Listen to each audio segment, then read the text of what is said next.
Okay, isometric dead bug for low back stuff. This technique doesn't look like a lot, but it feels like a lot. And it's relying on 3 concepts to try to support folks who are in low back flares or who are navigating low back stuff.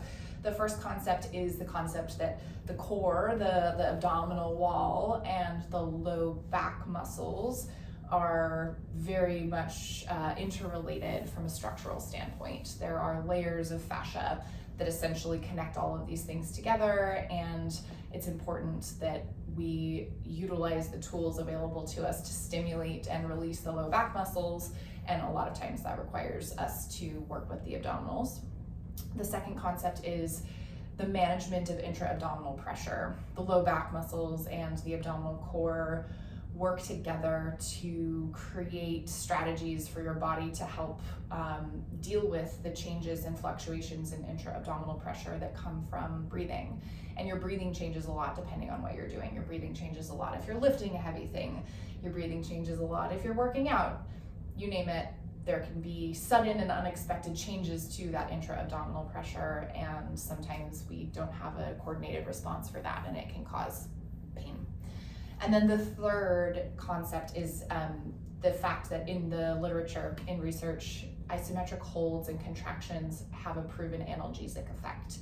So sets of 30-second contractile holds have shown to help people who are dealing with pain. So the isometric dead bug is practiced on your back, and I'd recommend starting with your feet on a thing. I like to work with a chair. You could be on the floor with heels up a couch. And then the general position is like a 90-degree angle at your pelvis, at your hip joints. So if your belly's flat, if it's parallel with the floor, then your thigh bones are gonna be vertical. And then, since your feet are resting on a thing, 90 degrees-ish at the back of the knees, if your feet were hovering, which if you try that, you're gonna feel that your core has to work a lot harder.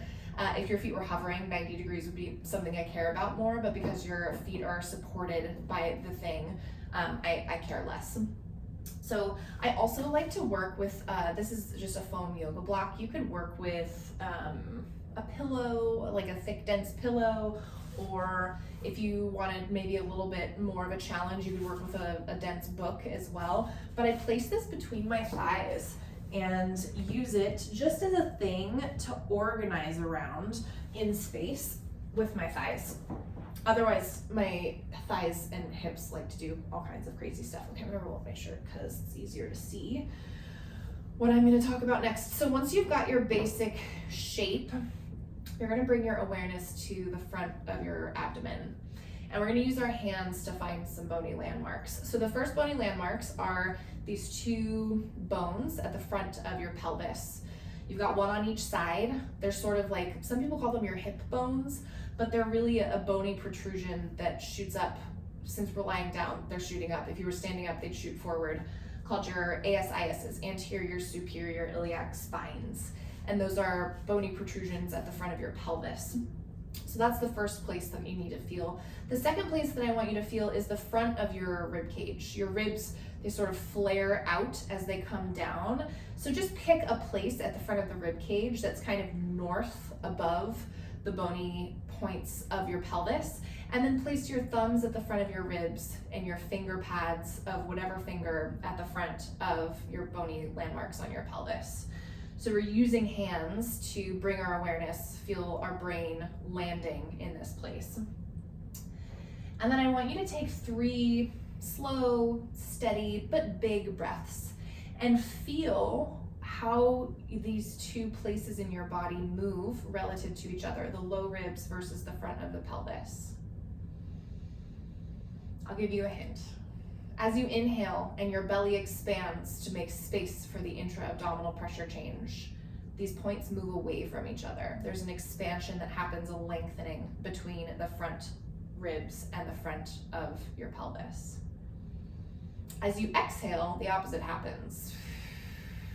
The front of your pelvis draws up towards the front ribs draw down towards the front of the pelvis. So take one more round of breath, really feel that. If you can't feel that, call me.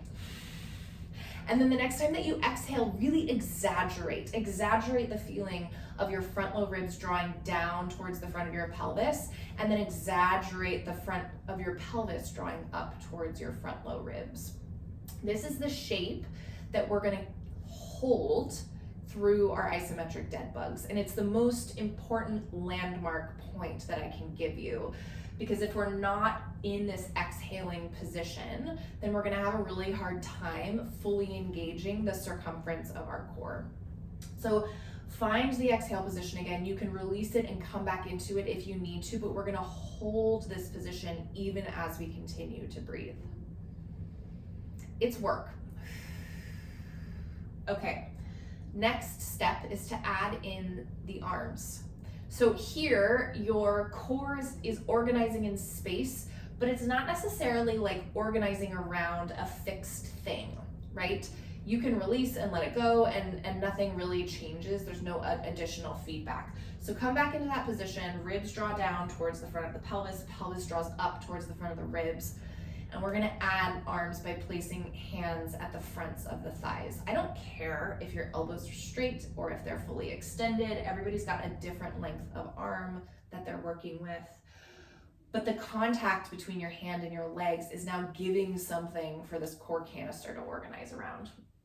So, additional elements here. Can you draw your shoulders down a little bit? That's gonna help engage the lats.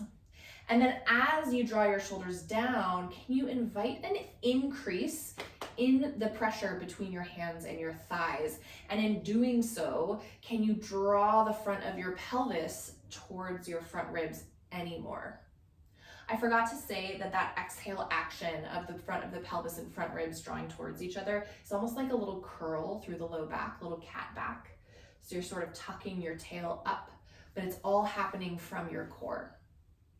So the pressure between the thighs and the hands is there, right? You increase it, and then you find a place to pause and breathe. And this is your isometric dead bug. Shoulders are down and back. Continuing to work with that accentuated exhale breath. Front ribs draw down, front of the pelvis draws up and back, back, back, back. So you're hugging your belly back the whole time. And with your next 3 rounds of breath, can you keep that basic shape and send your breath all the way down to your pelvic floor? So on your inhale, your breath moves into the base of your pelvis, inviting the base of your pelvis to expand.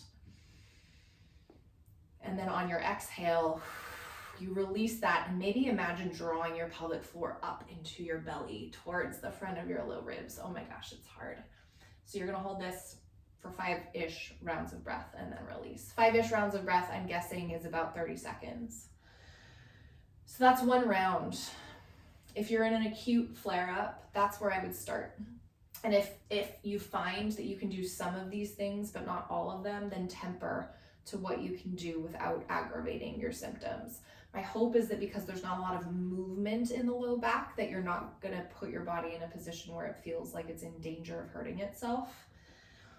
If you're not in an acute flare-up, but you feel like this is helpful, then try 3 sets of the isometric holds. So you have to organize all of the things: the front of the ribs, the front of the pelvis, the exhale, the rounding of the low back, the contact with the hands, the breathing into the pelvic floor. You gotta organize all of that and then take 5 full rounds of breath, and that's 1 set.